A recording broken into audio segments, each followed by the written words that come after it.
In roguelikes, you get good runs, bad runs, and god runs. In a good run, you'll get enough items that work well together to get far into the game, or beat it. In a bad run, you'll get some bad items that don't really go well together. But in a god run, you're near unkillable, either because you can't be killed by the enemies, or because you don't give them a chance to attack.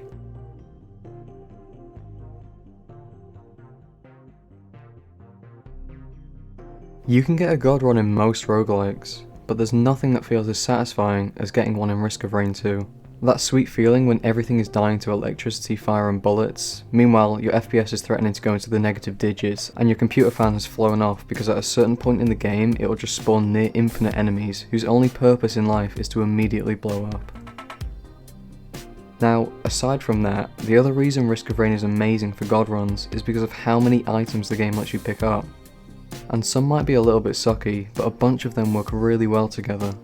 Especially items like Soldier's Syringe, which increases your attack speed, meaning that any on-hit items, like on-hit bleed, on-hit healing, on-hit chain lightning and so on, will have more chances to proc.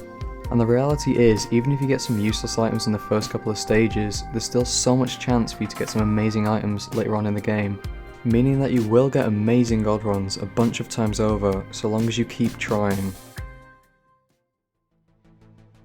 And honestly, it's not that hard to keep trying. No matter how many times I Alt F4 after dying on the last stage to some lunar wisp whose entire health bar is a shield for some godforsaken reason, I still end up opening Steam and relaunching the game for another run.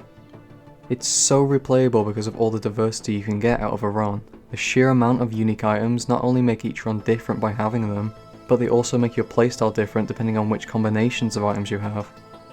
On top of that, there are a load of different stages that you can get to play on, 11 completely unique characters to play as, and each character has its own different customizable loadout, random chance events like the Golden Shrine or Blue Portal, which can completely change a run. Even the bosses themselves are semi-randomized. Oh, what's that? Even with all of this you managed to get bored? How about up to 4-person multiplayer?